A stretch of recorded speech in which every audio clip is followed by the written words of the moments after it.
Class 12 আমরা পড়ছিলাম molecular basis of inheritance. আগের দিন আমরা ডিএনএ সম্পর্কে জেনেছি। তো ডিএনএর কিছু অংশ আমরা আজকে আগের দিন আমরা ডিএনএ স্ট্রাকচার সম্পর্কে জেনেছি। তো আজকে আমরা যেটা পড়ব সেটা হলো ডিএনএর কিছু প্রপার্টিস আমরা আজকে জানব। তো দুটো প্রপার্টিস সম্পর্কে আমাদের আলোচনা করতে হবে, একটা হচ্ছে ফিজিক্যাল প্রপার্টিস আর একটা হচ্ছে কেমিক্যাল প্রপার্টিস। তো ফিজিক্যাল প্রপার্টিস বা ভৌত ধর্ম আলোচনা করতে গেলে ডিএনএ সম্পর্কে আমরা যেটা বলতে পারি সেটা হলো বিভিন্ন ধরনের শারীরবৃত্তীয় অবস্থায়, সেটা যদি যে মিডিয়ামে যদি কোনো মিডিয়ামে লবণের পরিমাণ বেশি থাকে বা যদি সেখানে আর্দ্রতার পরিমাণ কম হয়, তাহলে কিন্তু ডিএনএর গঠনে একটা অ্যাবনর্মালিটি আসে বা গঠন বিকৃতি দেখতে পাওয়া যায়। আচ্ছা, ডিএনএ কে আমরা জানি কি ডিএনএ হচ্ছে ঋণাত্মক আধানযুক্ত বা নেগেটিভলি চার্জ, সেজন্য এটা কোনো তড়িৎ ক্ষেত্রে পড়লে সেটা অ্যানোডের দিকে আকৃষ্ট হয়। আর জল এবং অ্যালকোহলে কিন্তু ডিএনএ দ্রাব্য, ঠিক আছে, কিন্তু যদি খুব ঠান্ডা হয় অ্যালকোহল তাহলে কিন্তু সেটা অদ্রবণীয় হয়ে যায় এবং সেটা ভিজিবল হয়ে যায়। আচ্ছা, যেই পয়েন্টটা এবার আমি বলবো ফিজিক্যাল প্রপার্টিজের মধ্যে, এই পয়েন্টটা কিন্তু অবশ্যই মনে রাখবে, এটা একটা গুরুত্বপূর্ণ পয়েন্ট, এখান থেকে প্রশ্ন আসতেই পারে। সেটা হলো ডিএনএ কে যদি আমরা খুব হিট দিই তাহলে ডিএনএ এর এই যে দুটো যে পলিনিউক্লিওটাইড চেন, এই চেন দুটোর মাঝখানে যে হাইড্রোজেন বন্ড সেটা আলাদা হয়ে যায় এবং এই ঘটনাটাকে বলা হয় ডিন্যাচুরেশন। দেখো, এই যে ডাবল স্ট্র্যান্ডেড ডিএনএ সেটা সিঙ্গেল স্ট্র্যান্ডেড হয়ে গেল, হাইড্রোজেন বন্ডগুলো আলাদা হয়ে যায় হিট দিলে এবং এই ঘটনাটাকে বলে ডিন্যাচুরেশন। আবার যদি আমরা এটাকে ঠান্ডা করি তাহলে সেই যে স্ট্র্যান্ড যে দুটো আলাদা হয়ে গেছিল সেটা আবার পূর্বাবস্থায় ফিরে আসে এবং এই ঘটনাটাকে বলা হয় রিন্যাচুরেশন বা হাইব্রিডাইজেশন। দেখো, আবার ডাবল স্ট্র্যান্ডেড ডিএনএ হয়ে গেছে, ঠিক আছে। তো এটা কিন্তু একটা গুরুত্বপূর্ণ পয়েন্ট, এখান থেকে প্রশ্ন আসে। আচ্ছা, এরপরে আরেকটা যেটা আমরা আলোচনা করতে পারি ফিজিক্যাল প্রপার্টিজের মধ্যে সেটা হলো বাবেন ডেনসিটি। ডিএনএ এর কিন্তু একটা প্লবতা গুরুত্ব বা বাবেন ডেনসিটি আছে। সেটা হলো ডিএনএ তে যে মানে যে সব ডিএনএ তে গুয়ানিন এবং সাইটোসিনের পরিমাণ যত বেশি হয় তার প্লবতা গুরুত্ব তত বেশি হয়, ঠিক আছে। এইবার আরো আরেকটা ফিজিক্যাল প্রপার্টিজ সম্পর্কে আমরা আলোচনা করব, সেটা হলো ডিএনএ কিন্তু ইউজুয়ালি ডিএনএ 260 ন্যানোমিটার তরঙ্গ দৈর্ঘ্যের ইউভি রেকে ডিএনএ শোষণ করতে পারে, ঠিক আছে। মানে 260 ন্যানোমিটার তরঙ্গ দৈর্ঘ্যের অতিবেগুনি রশ্মি শোষণে সক্ষম ডিএনএ। তো দেখা গেছে যে ডিএনএ কে যদি আমরা যদি ডিন্যাচুরেশন ঘটে, অর্থাৎ ডাবল স্ট্র্যান্ডেড ডিএনএ থেকে যদি সিঙ্গেল স্ট্র্যান্ডেড ডিএনএ হয়ে যায়, তখন ডাবল স্ট্র্যান্ডেড ডিএনএ এর যা শোষণ ক্ষমতা, ইউভি রে শোষণ ক্ষমতা, তার তুলনায় কিন্তু সিঙ্গেল স্ট্র্যান্ডেড ডিএনএ এর ইউভি রে শোষণ ক্ষমতাটা বেশি হয়। এই যে ঘটনা, এটাকে বলা হয় হাইপারক্রোমিক শিফট। কি বললাম? ডাবল স্ট্র্যান্ডেড ডিএনএ অপেক্ষা সিঙ্গেল স্ট্র্যান্ডেড ডিএনএ এর ইউভি রে শোষণ ক্ষমতাটা বেশি হয়, এই ঘটনাটাকে বলা হয় হাইপারক্রোমিক শিফট। গেল, এটা গেল ফিজিক্যাল প্রপার্টিজ। আর কেমিক্যাল প্রপার্টিজে যদি আমরা আসি, তো কেমিক্যাল প্রপার্টিজের মধ্যে আমরা এটা বলতে পারি, এটা গেল ফিজিক্যাল প্রপার্টিজ। কেমিক্যাল প্রপার্টিজে আমরা চার্গভস ল আমরা পড়েছি, আগের দিনে আলোচনা করেছিলাম। তো চার্গভস ল অনুযায়ী কি হয় না, দ্বিতন্ত্রী যে ডিএনএ বা ডাবল স্ট্র্যান্ডেড ডিএনএ তে মোট পিউরিনের পরিমাণ যত আর মোট পিরিমিডিন বেসের পরিমাণ এটা কিন্তু ইকুয়াল হয়, ঠিক আছে। কোনো একটা দ্বিতন্ত্রী ডিএনএ তে মোট পিউরিনের সংখ্যা এবং মোট পিরিমিডিনের সংখ্যা কিন্তু সমান হয়, অর্থাৎ কোনো একটা ডাবল স্ট্র্যান্ডেড ডিএনএ তে যতটা পরিমাণ অ্যাডেনিন থাকবে ততটা পরিমাণ থাইমিন থাকবে, যতগুলো গুয়ানিন থাকবে ঠিক তার সমান সংখ্যক সাইটোসিন থাকবে। এটাই হলো চার্গভস ল, ঠিক আছে, বা চার্গভস রুল। এটা গেল ডিএনএ এর দুটো প্রপার্টিজ সম্পর্কে আমাদের আলোচনা। আর ডিএনএ এর কাজ বললে তো আমরা বলতেই পারবো যে কোনো বংশগত বৈশিষ্ট্যের ধারক বাহক রূপে কাজ করে, আর প্রত্যক্ষভাবে অথবা পরোক্ষভাবে আমাদের শরীরে যত জৈবনিক প্রক্রিয়াগুলো হয় সেগুলো কে নিয়ন্ত্রণ করে। প্রোটিন আর আরএনএ সংশ্লেষ করতে ডিএনএ সাহায্য করে। আর কি ডিএনএ এর একটা গুরুত্বপূর্ণ প্রপার্টিজ যেটা ডিএনএ নিজের মতো আরো আরেকটা ডিএনএ তৈরি করতে পারে, অর্থাৎ আত্মপ্রতিলিপি গঠন এটা কিন্তু ডিএনএ করতে পারে, করে একটা অপত্য ডিএনএ ওরা তৈরি করতে পারে। এটা গেল ডিএনএ এর কাজ। এবার আমরা যেটা পড়বো সেটা হচ্ছে আরো আরেকটা নিউক্লিক অ্যাসিডের কথায় আসছি আমরা, আরএনএ বা রাইবোনিউক্লিক অ্যাসিড। এই আরএনএ কে দেখো, ডিএনএ যেমন আমরা পড়েছি ডাবল স্ট্র্যান্ডেড স্ট্রাকচার বা ডাবল হেলিক্স আছে, এখানে কিন্তু আমি একটাই তন্ত্র, মানে অর্থাৎ এটা একটা একতন্ত্রী বা সিঙ্গেল স্ট্র্যান্ডেড হয় আরএনএ, দেখতে পেয়েছি। আচ্ছা, এটা কিন্তু আমরা একদমই প্রিলিমিনারি নলেজ আমাদের ক্লাস 10এও পড়েছি। ডিএনএ আর আরএনএ পার্থক্য, ডিএনএ দ্বিতন্ত্রী, আরএনএ একতন্ত্রী, নাইট্রোজেন বেসের ওপরেও কিছুটা ফারাক থাকে। যেমন ডিএনএ এর ক্ষেত্রে আমি আবার করে আলোচনা করেই দিচ্ছি। আগে আমরা জানি যে আরএনএ বা রাইবোনিউক্লিক অ্যাসিড ব্যাপারটা কি। এটা হলো ডিএনএ থেকে ট্রান্সক্রিপশন পদ্ধতিতে যে সিঙ্গেল স্ট্র্যান্ডেড নিউক্লিক অ্যাসিড উৎপন্ন হয়, যেটা প্রোটিন সংশ্লেষে সাহায্য করে, সেটাকেই বলা হয় আরএনএ বা রাইবোনিউক্লিক অ্যাসিড। তো এই রাইবোনিউক্লিক অ্যাসিডের স্ট্রাকচার তো আমরা দেখতেই পাচ্ছি, এটা একটা একতন্ত্রী স্ট্রাকচার। তো প্রত্যেকটা আরএনএ অণু অসংখ্য রাইবোনিউক্লিওটাইড নিয়ে গঠিত হয়, আর রাইবোনিউক্লিওটাইড অণুগুলো আবার রাইবোজ শর্করা, ফসফরিক অ্যাসিড আর নাইট্রোজেন বেস, যেটা আমরা ডিএনএ এর ক্ষেত্রে কি বলেছিলাম, ডিঅক্সিরাইবোজ শর্করা, ফসফরিক অ্যাসিড আর নাইট্রোজেন বেস নিয়ে ডিএনএ তৈরি হয়েছিল। ঠিক একই রকম ভাবে আরএনএ কিন্তু ডিঅক্সিরাইবোজ সুগারের ক্ষেত্রে এক্ষেত্রে শুধু কি থাকবে, রাইবোজ সুগার, ফসফরিক অ্যাসিড আর নাইট্রোজেন বেস নিয়ে গঠিত হয়। আচ্ছা, ডিএনএ আরএনএ তে পিউরিন আর পিরিমিডিন দুই ধরনের বেস পাওয়া যায়। এটাও কিন্তু আগের মতোই, অর্থাৎ ডিএনএ এর মতোই। এখানে এই বেসগুলো কি কি হয়, অ্যাডেনিন থাকে, গুয়ানিন থাকে, এই দুটো হলো পিউরিন বেস, আর সাইটোসিন থাকে, আর থায়ামিনের পরিবর্তে ইউরাসিল থাকে। পিরিমিডিন বেসগুলোর মধ্যে সাইটোসিন থাকে, কিন্তু থায়ামিনের পরিবর্তে ইউরাসিল থাকে। তাহলে কি করলাম, চারটে nitrogen base, adenine, guanine, uracil এবং সাইটোসিন। থায়ামিনের পরিবর্তে এখানে ইউরাসিল থাকে। ঠিক আছে, দেখো এখানে ইউ বলে পয়েন্ট করা আছে, দেখতে পাচ্ছি আমরা। হ্যাঁ, থায়ামিনের পরিবর্তে ইউরাসিল থাকে, থায়ামিন কিন্তু নেই। অ্যাডেনিন, গুয়ানিন, সাইটোসিন এবং ইউরাসিল। ঠিক আছে, রাইবোজ শর্করার সঙ্গে যে কোনো একটা নাইট্রোজেন মূলক যুক্ত হয়ে রাইবোনিউক্লিওসাইড গঠন করে। ঠিক আছে, তো এই গেল মোটামুটি একটা আরএনএ একতন্ত্রী হয়, এটা তো আমরা বলেইছি। অসংখ্য নিউক্লিওটাইড অণু পরস্পর যুক্ত হয়ে একটা একতন্ত্রী পলিনিউক্লিওটাইড তৈরি করে। একটা মাত্র নিউক্লিওটাইড শৃঙ্খল দিয়ে গঠিত বলে আরএনএ কিন্তু কখনোই ডাবল হেলিক্যাল স্ট্রাকচার শো করে না। হ্যাঁ, ডাবল হেলিক্যাল কোনো স্ট্রাকচার এটা কিন্তু শো করে না। অনেক সময় কি হয়, দেখো এখানেও আমরা দেখতে পাচ্ছি যে এই একটা তন্ত্রের মধ্যেই কখনো এরকম একটা ভাঁজ দেখতে পাওয়া যায়। ঠিক আছে, কখনো কখনো কুণ্ডলীকৃত হয়ে ভাঁজ সৃষ্টি করে, হয়ে একটা দ্বিতীয় মনে হয় যেন একটা ডাবল স্ট্র্যান্ডেড হয়ে রয়েছে, কিন্তু অ্যাকচুয়ালি কিন্তু সেটা নয়, একটা দ্বিতন্তুর মতো একটা আকৃতি গঠন করে। এই অঞ্চলগুলোতে সাইটোসিন, গুয়ানিনের সমানে দেখো এখানে দেখো বেসগুলো কেমন যুক্ত হয়ে গেছে। এরকম ভাঁজ হয়ে যখন এই নাইট্রোজেন বেসগুলো কাছাকাছি আসে, তখন কিন্তু আবার ওই নিয়মে যুক্ত হয়ে যায় অ্যাডেনিন সাথে ইউরাসিল, গুয়ানিনের সাথে সাইটোসিন। দেখো ঠিক এইভাবে যুক্ত হয়ে গেছে নাইট্রোজেন বেসগুলো। এটা আমরা বুঝতে পারলাম। এইবার আমরা যাব কত ধরনের আরএনএ আছে। দেখো টাইপস অফ আরএনএ, প্রথমেই বলা আছে জেনেটিক আরএনএ, আর একটা হচ্ছে নন জেনেটিক আরএনএ। জেনেটিক আরএনএ কারা না, অধিকাংশ উদ্ভিদ ভাইরাস বলো এবং কয়েকটা প্রাণী ভাইরাস যেমন ইনফ্লুয়েঞ্জা ভাইরাস, এদের ক্ষেত্রে ডিএনএ থাকে না, এদের মেন জেনেটিক মেটেরিয়ালই হচ্ছে আরএনএ।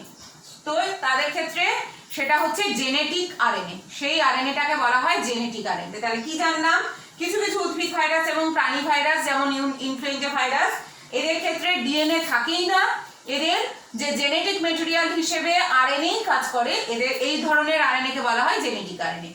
আর থাকছে non genetic RNA. Non genetic RNA কারা, যেসব কোষের ডিএনএ জেনেটিক পদার্থ রূপে থাকে, সেখানে ডিএনএ থেকে আরএনএ উৎপন্ন হয়। ঠিক আছে, এবং এই সব যে ডিএনএ আরএনএ গুলো এরাই হচ্ছে নন জেনেটিক আরএনএ।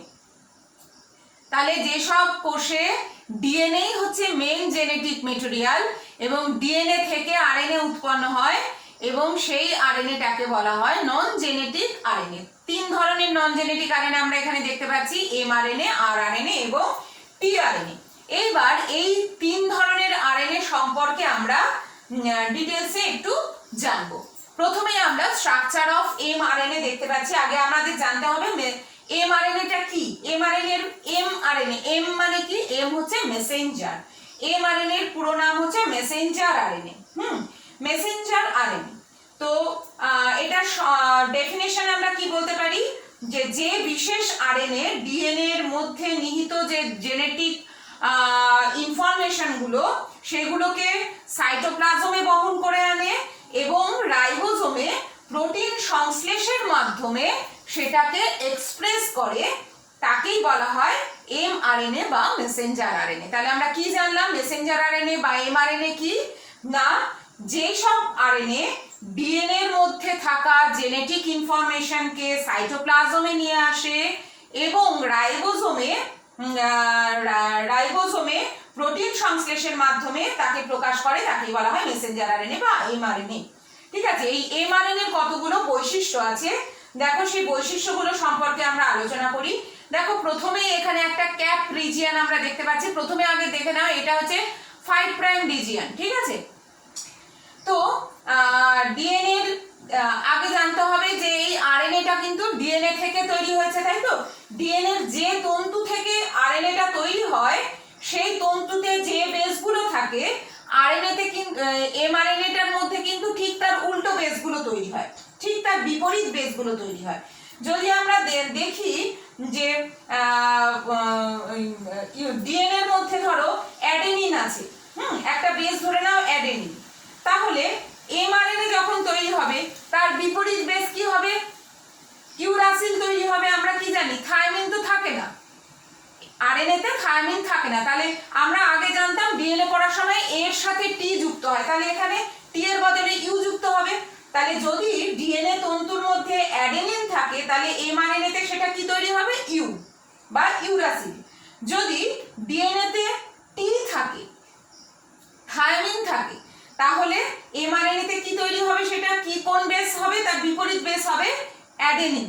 ঠিক আছে, যদি গুয়ানিন থাকে এখানে ডিএনএ তে তাহলে এই পাশে হবে সাইটোসিন।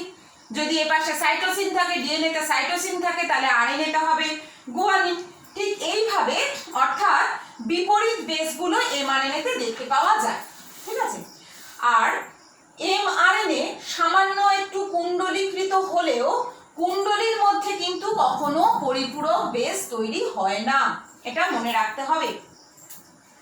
আর কি বলবো না, ইউক্যারিওটিক কোষের নিউক্লিয়াসে এমআরএনএ সাইটোপ্লাজমে এসে প্রোটিন সংশ্লেষে সাহায্য করে, আর প্রোক্যারিওটিক কোষের ক্ষেত্রে এমআরএনএ অণু রাইবোজোমের মাধ্যমে প্রোটিন সংশ্লেষে সাহায্য করে। তাহলে ইউক্যারিওটিক আর প্রোক্যারিওটিকের ক্ষেত্রে একটু আলাদা আমরা দেখতে পেলাম। কি হলো না, ইউক্যারিওটিক কোষের ক্ষেত্রে এমআরএনএ কি করে? সাইটোপ্লাজমে নিয়ে আসে জেনেটিক বার্তাকে, নিয়ে এসে প্রোটিন সংশ্লেষে সাহায্য করে। আর প্রোক্যারিওটিক কোষের ক্ষেত্রে সেটা রাইবোজোমে নিয়ে যায় এবং সেখানে প্রোটিন সংশ্লেষে সাহায্য করে। এটা গেল। আচ্ছা, এইবার আর একটা কি বলতে পারি না, এমআরএনএ অণুর 3টে করে বেস একটা কোডন তৈরি করে। 3টে বেস নিয়ে একটা কোডন তৈরি হয় এবং যখন প্রোটিন সংশ্লেষ হয় প্রত্যেকটা কোডন একটা করে অ্যামাইনো অ্যাসিডের সংকেত বহন করে। এটাকে খুব ভালো করে মনে রাখো। সেটা হলো এমআরএনএ অণুর 3টে করে বেস একটা করে কোডন তৈরি করে, যেই কোডনগুলো প্রোটিন সংশ্লেষের সময় এক একটা কোডন এক একটা অ্যামাইনো অ্যাসিডের সংকেত বহন করে। ক্লিয়ার? মোট কোষের মধ্যে মোট যতটা আরএনএ থাকে, এমআরএনএ পরিমাণ হচ্ছে মোট আরএনএ 3 থেকে 5%, খুব কম কিন্তু 3 থেকে 5%। ঠিক আছে, আর একটা কি, এমআরএনএ হচ্ছে খুব সেনসিটিভ বা খুব সুবেদী হয় এবং আরএনএজ উৎসেচক দ্বারা এটা খুব সহজে আক্রান্ত হয়ে যায়। যাতে আক্রান্ত হয়ে এমআরএনএ নষ্ট না হয়ে যায়, এমআরএনএ এর প্রোটিনটাও যাতে নষ্ট না হয়ে যায়, সেই জন্য এমআরএনএ এর বাইরে প্রোটিন আবরণী থাকে যেটা রক্ষা কবচ হিসেবে কাজ করে, এবং এমআরএনএ এবং এই প্রোটিনটাকে একত্রিতভাবে বলা হয় ইনফরমোজোম। কি বলে? ইনফরমোজোম। ক্লিয়ার? আচ্ছা, আদর্শ ইউক্যারিওটিক এমআরএনএ কিন্তু একটা মাত্র প্রোটিন তৈরি করে, সেই জন্য ইউক্যারিওটিক এমআরএনএ কে মনোসিস্ট্রনিক এমআরএনএ বলা হয়, কিন্তু প্রোক্যারিওটিক আরএনএ একাধিক প্রোটিন তৈরি করতে পারে বলে প্রোক্যারিওটিক কোষের এমআরএনএ কে বলা হয় পলিসিস্ট্রনিক এমআরএনএ। মনে থাকবে? আচ্ছা, এইবার এই যে এমআরএনএ স্ট্রাকচারটা একটু দেখি। প্রথমেই এই 5 প্রাইম রিজিয়নে এখানে কি থাকে, একটা ক্যাপ রিজিয়ন, এটা 5 প্রাইম প্রান্তে বা 5 ড্যাশ প্রান্তে কয়েকটা মিথাইল যুক্ত বেস থাকে, এবং এই অঞ্চলকে বলা হয় ক্যাপ অঞ্চল বা ক্যাপ রিজিয়ন। ঠিক আছে? তারপরে দেখো আছে ইউটিআর। ইউটিআর কি? এটা হচ্ছে একটা নন কোডিং রিজিয়ন, এখানে কিন্তু কোনো কোডিং হয় না। ঠিক আছে? বা NC1ও এটাকে বলা হয়ে থাকে। ক্যাপের পরবর্তী 10 থেকে 100টা নিউক্লিওটাইড যুক্ত অঞ্চল, এখানে কোনো প্রোটিন সংশ্লেষ, এই অঞ্চলটায় কোনো প্রোটিন সংশ্লেষ হয় না, প্রোটিন সংশ্লেষে অংশগ্রহণ করে না বলে এই অঞ্চলকে বলা হয় নন কোডিং অঞ্চল। ঠিক আছে? এটা NC1 বা নন কোডিং রিজিয়ন 1, এই অঞ্চলটা। ঠিক আছে? আচ্ছা, তারপরে দেখো এইখানে একটা স্টার্ট কোডন বলে লেখা আছে, যেটাকে বলা হয় ইনিশিয়েশন বা প্রারম্ভিক কোডনও বলা হয়। এইখানে কি হয় না, প্রথম প্রোটিন সংশ্লেষের এই ব্যাপারটা স্টার্ট হচ্ছে। নন কোডিং অঞ্চলের পরে একটা কোডন থাকে AUG, এই কোডনটা অবস্থান করে এবং যেটা প্রথম অ্যামাইনো অ্যাসিড মিথিওনিনকে সংযুক্ত করে, এটাকে বলা হয় প্রাথমিক কোডন। AUG, এই কোডনকে বলা হয় প্রাথমিক কোডন, অর্থাৎ এইখানটা কিন্তু ইনিশিয়েশন হয়, প্রোটিন সংশ্লেষ স্টার্ট হয়, স্টার্ট কোডন থাকে এখানে। স্টার্ট কোডন কি? AUG। আচ্ছা, এরপরে আসছে কোডিং রিজিয়ন। কোডিং রিজিয়ন, এই অঞ্চলের কোডনগুলো নিরবিচ্ছিন্নভাবে অ্যামাইনো অ্যাসিড শনাক্ত করতে থাকে কোডিং রিজিয়নে। এমআরএনএতে কোডিং অঞ্চল যত লম্বা হয়, সেই স্থান থেকে উৎপন্ন প্রোটিনে অ্যামাইনো অ্যাসিডের সংখ্যাও তত বেশি হয়, অর্থাৎ এই কোডিং রিজিয়নটা যত লম্বা হবে তত বেশি সংখ্যক অ্যামাইনো অ্যাসিড তৈরি হবে। ক্লিয়ার? এরপরে আসছে স্টপ কোডন। দেখো, যেটা শুরু হয়েছিল যেই প্রসেসটা, সেই প্রসেসটা স্টপ হয়ে যাবে কি আর কিসের মাধ্যমে? যেমন ইনিশিয়েশন হয়েছিল AUG কোডনের মাধ্যমে, যেটাকে আমরা স্টার্ট কোডন বলেছিলাম, ঠিক একইভাবে যদি সমাপ্তি কোডনও থাকবে, কোডিং অঞ্চলের পরে একটা সমাপ্তি কোডন থাকে যার উপস্থিতি প্রোটিন সংশ্লেষ প্রক্রিয়াটাকে বন্ধ করে দেয়। সেই সমাপ্তি কোডন কি কি হতে পারে না, UAA, UAG এবং UGA, যে কোনো একটা থাকলেই কিন্তু এখানে কি হবে না, প্রোটিন সংশ্লেষ এই পদ্ধতিটা বন্ধ হয়ে যাবে, সেটাকে বলা হয় স্টপ কোডন। ঠিক আছে? তিনটে কোডনের একটাই হচ্ছে সমাপ্তি কোডন রূপে কাজ করে, সেটা যে কোনো একটা থাকলেই হবে, UAA, UAG অথবা UGA। ক্লিয়ার? এরপরে দেখো আবার আরেকটা নন কোডিং এরিয়া, এটা হচ্ছে 3 প্রাইম অঞ্চল, এখানটায় কিন্তু কোনো প্রোটিন সংশ্লেষে অংশগ্রহণ করে না এই অঞ্চলটা, এটাও একটা নন কোডিং অঞ্চল বা NC2 বলা হচ্ছে, নন কোডিং রিজিয়ন 2। এখানেও কোনো রকমের প্রোটিন সংশ্লেষে এই অঞ্চল অংশগ্রহণ করে না। লাস্ট দেখো একটা পলি এ টেল, এখানে অনেকগুলো অ্যাডেনিন পরপর থাকে। সর্বশেষ অর্থাৎ এমআরএনএর 3 প্রাইম অঞ্চলে 200 থেকে 250টা অ্যাডেনিন যুক্ত হয়ে একটা অঞ্চল তৈরি করে, সেই জন্য এই অঞ্চলটাকে বলা হয় পলি এ অঞ্চল। ক্লিয়ার? আচ্ছা, এমআরএনএর কাজ আমরা কি বলতে পারি না, এমআরএনএ আর উপস্থিতিতে রাইবোজোম দুটো, আমরা কি জানি রাইবোজোমের দুটো সাব ইউনিট আছে, দুটো অধ একক আছে, তো এমআরএনএর উপস্থিতিতে সেই দুটো অধ একক একসাথে হয়ে যায়, সংযুক্ত হয়ে যায়। ঠিক আছে? এরপর রাইবোজোম গুলো এমআরএনএ বরাবর পরপর সজ্জিত হয়ে যায়, অনেকগুলো রাইবোজোম একসাথে পরপর শৃঙ্খলাকারে থাকে এবং সেটাকে বলা হয় পলিরাইবোজোম বা পলিজোম। ঠিক আছে? পলিরাইবোজোম গঠিত হলে প্রোটিন সংশ্লেষ পদ্ধতি স্টার্ট হয়। ক্লিয়ার? এটা হলো এমআরএনএর কাজ, মোটামুটি প্রোটিন সংশ্লেষে বার্তা বহন করে আনাটাই হচ্ছে, ডিএনএ অণু থেকে প্রোটিন সংশ্লেষের বার্তা বহন করে নিয়ে আসাটাই হচ্ছে এমআরএনএ এর মেইন কাজ। এরপরে আমরা যেটা পড়ব সেটা হচ্ছে রাইবোজোমাল আরএনএ বা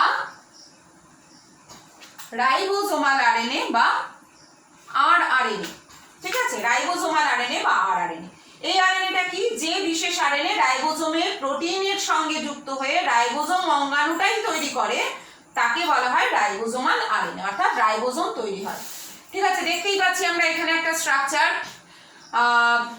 এইখানে বলা হয় যে কোষে যতটা আরএনএ, মোট যতটা আরএনএ তার 80%ই হচ্ছে আরআরএনএ, ম্যাক্সিমামটাই হচ্ছে আরআরএনএ।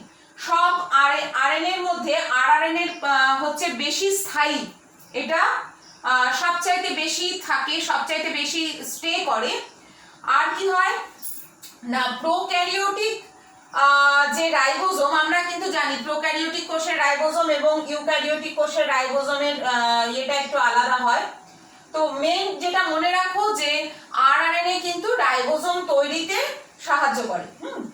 আর আরআরএনএ এর অধিকাংশ স্থানই কিন্তু ভাঁজযুক্ত হয়ে একটা দ্বিতন্ত্রী, দেখো অনেক জায়গাগুলো এরকম ভাঁজ বা লুপের সৃষ্টি হয়েছে, দেখো এখানে লুপ বলা আছে, হ্যাঁ, এরকম ভাঁজের সৃষ্টি হয়ে দ্বিতন্ত্রী অণুর মতো একটা গঠন সৃষ্টি হয় এবং সেই অঞ্চলগুলোতে দেখো এখানে দেখো বেস পেয়ারিং কিন্তু শুরু হয়ে যাবে। যদি এই পাশে এ থাকে এই পাশে ইউ থাকবে, যদি এই পাশে সি থাকে এই পাশে জি থাকবে, অর্থাৎ এখানে কিন্তু নাইট্রোজেন বেসগুলো পরস্পর বন্ডের মাধ্যমে যুক্ত হয়ে যাবে। ঠিক আছে, আরআরএনএ এর কোন স্থান লুপ বা ফাঁসের মতো প্রসারিত হয়, যে এগুলোকে বলা হয় লুপ, এবং এখানকার যে নাইট্রোজেন বেসগুলো আছে সেগুলো কিন্তু ঠিক বিপরীত বেসগুলো পরস্পর যুক্ত হয়ে যায়। ক্লিয়ার? আরআরএনএ তে গুয়ানিন এবং সাইটোসিনের পরিমাণ সবসময় 50% এর বেশি হয়। এই গেল আরআরএনএ এর কথা। আরআরএনএ এর কাজ হিসেবে আমরা কি করতে পারি? প্রোটিন সংশ্লেষের সাথে তো